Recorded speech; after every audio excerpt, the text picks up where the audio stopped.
L'écho pour tous, présenté par Mehdi Littin. Chères auditrices, chers auditeurs, bonjour. Cette semaine, on va parler de la crise du logement et de ce qu'on peut faire pour la contrarier.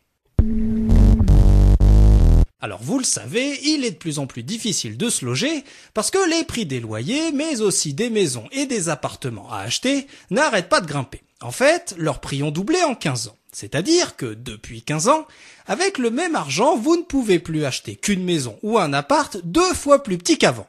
Alors c'est une sacrée perte de pouvoir d'achat, et en plus pour un des biens matériels les plus importants. Alors que faire ?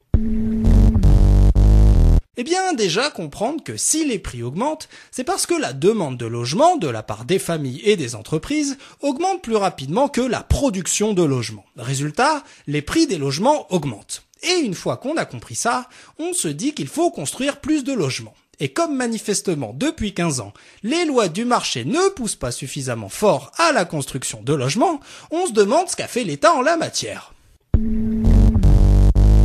Alors l'État, c'est-à-dire nous, a bien poussé à la construction de logements, ça c'est bien, mais souvent indirectement, c'est-à-dire en proposant aux familles qui ont du fric d'investir ce fric dans la construction d'une maison ou d'un appart. Et en contrepartie, l'État, généreux comme pas deux, a fait en sorte que ces gens qui ont du fric paient moins d'impôts. Alors le résultat, c'est que l'État généreux et confiant dans la capacité des riches à créer des logements a été inefficace. Parce que, au lieu de définir lui-même le type de logement à construire et l'endroit où on a besoin de les construire, eh bien, il a laissé construire un peu partout et même dans les endroits où il n'y a pas de pénurie de logements, ou bien alors, le généreux, il a souvent laissé construire des logements plutôt classe au détriment du logement social HLM où il y a pénurie.